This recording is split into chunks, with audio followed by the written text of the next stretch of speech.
Hey guys, welcome to my channel. I hope you're all doing very well. So I just watched Lucifer season 5 part 1. Let's talk about it.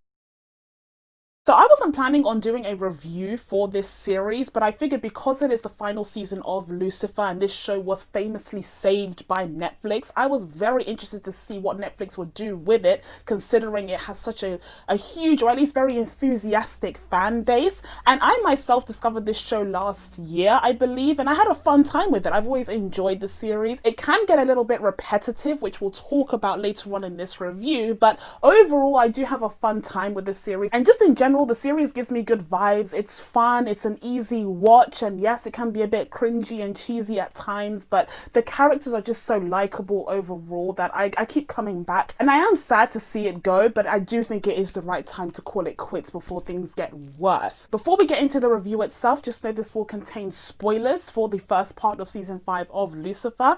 And before we jump in, be sure to subscribe to my channel if you're not already, so you can catch new uploads. Okay, so now let's get into the main part. Firstly, when it comes to what I really enjoy about this series, the massive boon that it has for sure has to be Tom Ellis' performance as Lucifer. Hands down the best part. He makes even the most outrageously absurd and just far-fetched storylines seem real, or at least it seems believable or somewhat even possible. And it's because of his acting, it's because of his performance. You truly believe that you have this version of the infamous Lucifer who's managed to come on earth and create a whole life for himself without telling a single lie all the while. And he's just so convincing in this role. He has the charm, he has the charisma, he can be devious and genuinely villainous at times when he needs to be, and it's just that edge to his character as well as his likability. The combination of the two is just, it's lethal, and I love the way that he portrays this character.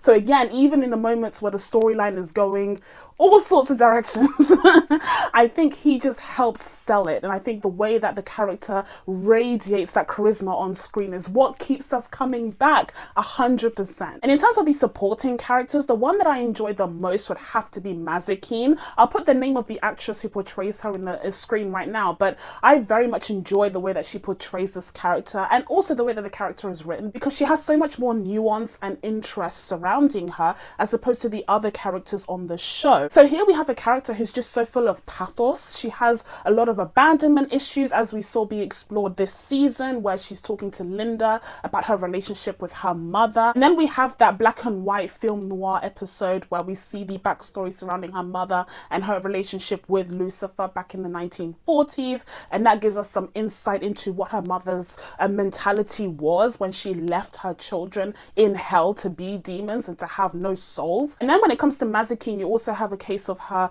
creating these new relationships for the first time in her very long existence, and she reacts to them in certain ways. You have her relationship with Eve from the previous season, but also just her relationship with Linda, which I really enjoy, and the fact that she confides in her and opens up to her. I do think where the season kind of let her down a little bit is at the end of the season, where she magically joins forces with Michael.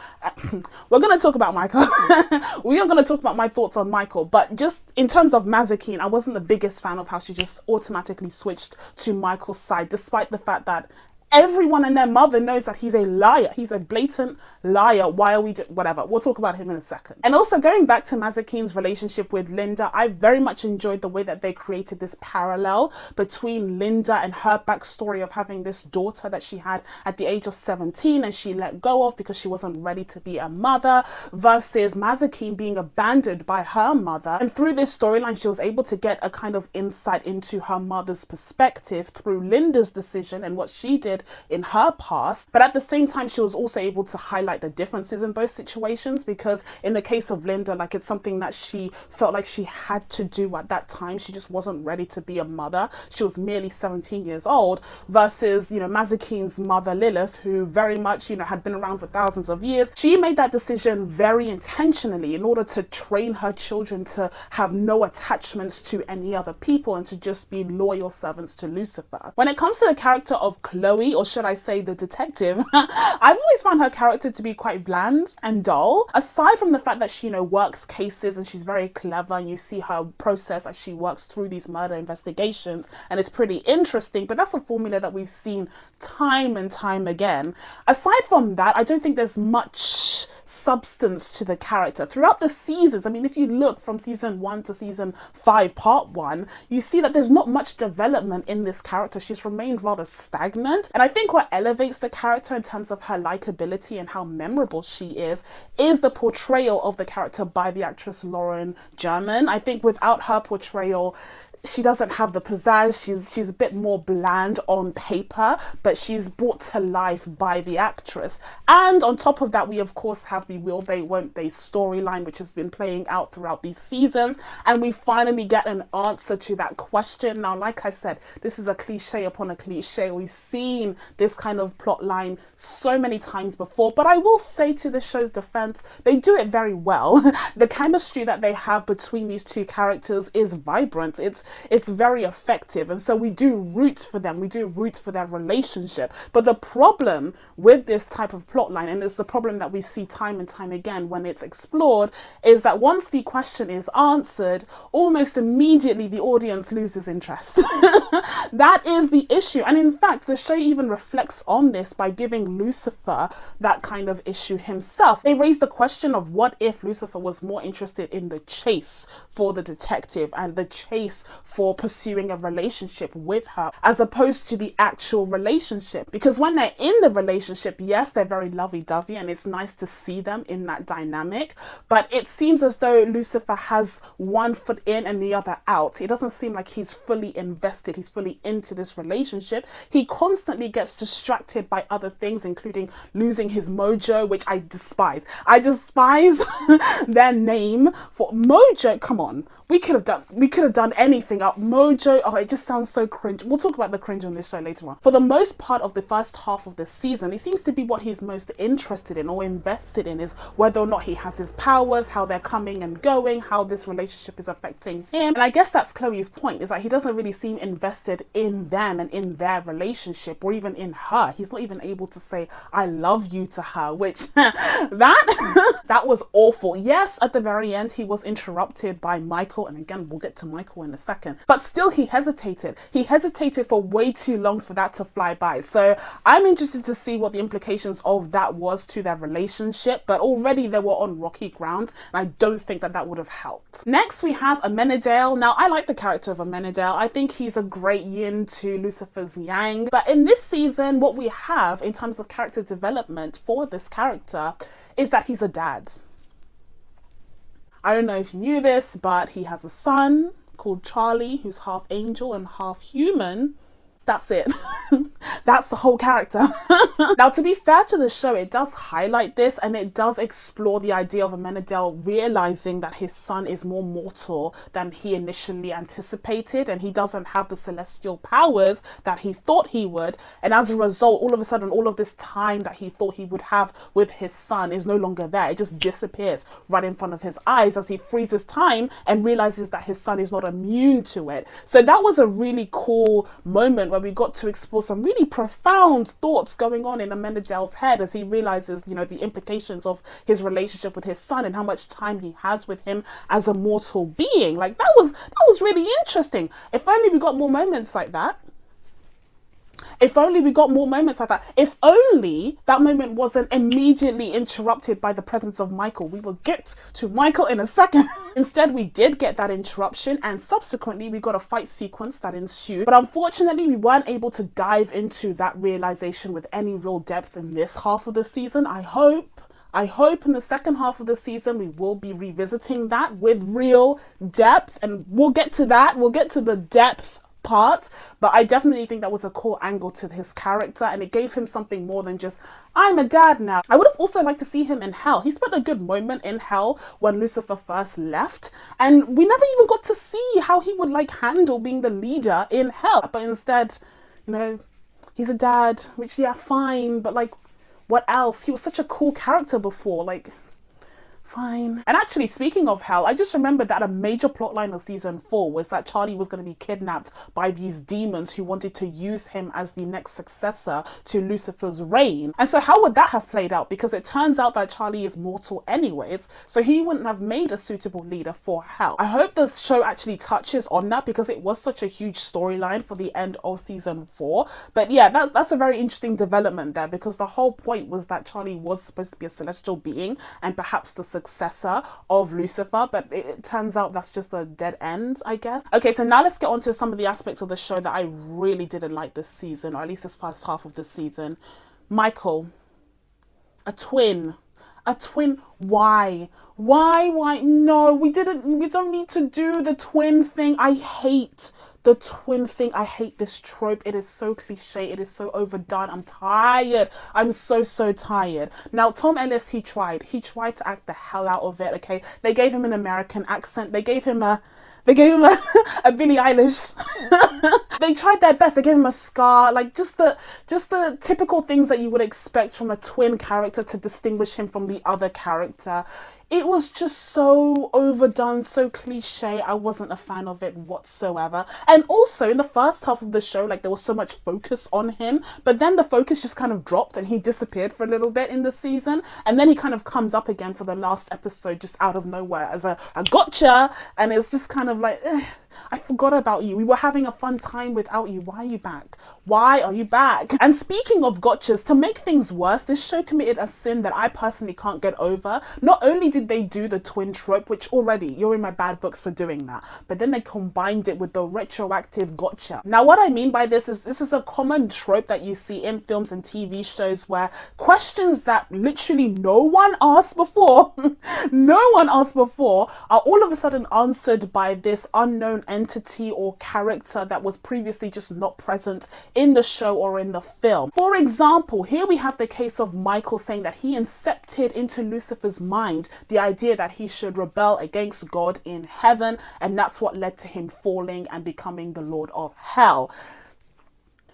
No one asked for this. No one asked for that. Why? They have retroactively inserted Michael, very clumsily I might add, they have inserted Michael into Lucifer's backstory, and whilst it's kind of harmless, like it does still flow with the overall storyline, it doesn't interrupt anything in particular, it just feels so clumsy because we never got hints of it. We never got hints of the character of Michael ever existing, at least not to my memory. Maybe we did. Maybe I'm mistaken, but not to my memory. And so all of a sudden it's like, oh yeah, by the way, I was responsible for this. Oh, and I was responsible for that. Oh, and by the way, Charlie having a cold, that was me. It's like, no, the combination of the twin and the retroactive gotcha.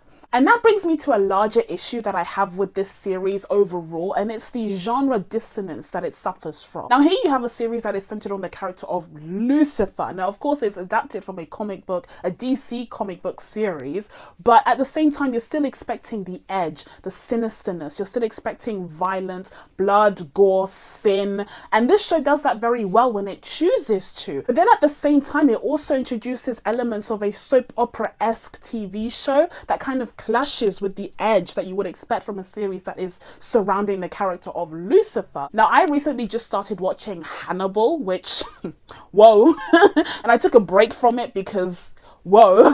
But I could definitely see elements of that series being inserted into this show, especially in the last 2 episodes where you have the Whisper Killer. That is a very Hannibal-like murder mystery, and that definitely satisfies that requirement of injecting some edge and some true, evil and darkness into this series about Lucifer. But when that's contrasted against this evil twin brother trope who's giving babies colds, once again it kind of counteracts all of the edge that's developed through the murder mysteries, especially the latter half of the season. So yeah, overall I wasn't the biggest fan of the character of Michael, especially because even without him the series has so much going for it. I just don't think he was a necessary character. I wish they hadn't dived into that dumb trope, but now that he's here I'm interested to see what they do with the character moving forward, especially after the revelation of God making an appearance. Finally we see Lucifer and the Menedales and Michael's father. Now that was a very exciting bombshell, and I'm interested to see what they do with that plot twist. Now here's the thing about this show though, there are so many storylines that they kind of drop in and then forget to further explore, and this is what I was talking about when it came to the depth of exploration, because a lot of these storylines are really interesting on a surface level, but they never go in further. For example, what the hell is going on in hell ever since Lucifer left? We saw that Amenadel went down there to take control of things for a little bit whilst Lucifer was out, but after he came back, we never really got to see what happened over there, like what's going on now that they don't have a leader like Amenadel or even Lucifer. And this is something that is pretty important, considering so much of the previous season was about finding a leader that could be like Lucifer, who could be a successor to him. The fact that they're kind of just brushing off the fact that there's no one there to take control of things, when the whole of the previous season was about finding someone who could take control of things, it's a little bit of an issue. I hope that they correct this by the end of this final season. Secondly, they keep seeding in this idea that Ella might have some darkness in her, some darkness to her soul, because she's so attracted to these evil and dark people. She enters this relationship with that journalist guy who, by the way, not for a second did I believe that that guy was a real nice guy. Absolutely not. Cut that out. At first, my assumption was though that he was using her for an inside scoop onto all of her cases that he was going to cover in the newspaper. Like, that's what I thought was happening. But then it became quite clear that something was off about him. Like, he was just way too nice. And the fact that Lucifer didn't trust him, I was like, no, not buying it for a second. But like I said, that was a very Hannibal-esque storyline. Even the way that the whole episodes, the final 2 episodes of this first half of the season was structured, it was very reminiscent of Hannibal. And like I said, I've just been watching Hannibal, so I could definitely see where they were going with that. But in terms of the character of the Whisper Killer himself, I would say that his portrayal was a little less nuanced, a little less sophisticated in comparison to what I would see in a Hannibal or even a You, Netflix's You. Because in those shows you're dealing with psychopaths, but at the same time their personalities remain relatively consistent. They're just very clever about selecting which sides of their personalities to divulge to the people closest to them. And I think in the case of the Whisper Killer, he just switched so quickly from this loving, doting boyfriend to this psychopath who felt absolutely nothing. And it's something that again you would see in a very telenovela-esque show. But I think if they really wanted to replicate the sinisterness that is portrayed so well on Hannibal, they would have handled his personality change with a bit more subtlety to kind of show us that his personality was always there. The signs were always there. It's just that he was selecting which parts of himself to divulge. And also his reasons for doing all of this was so crazy. It was such a letdown. Honestly, the theory surrounding the Whisper Killer was so much more interesting than the actual motives of the Whisper Killer himself. So overall, this series has some great charismatic actors that portray great charismatic characters, but unfortunately the writing is quite inconsistent. There are moments of genius and then there are moments of just sheer dumbness. I'm talking about Michael. I'm not a fan.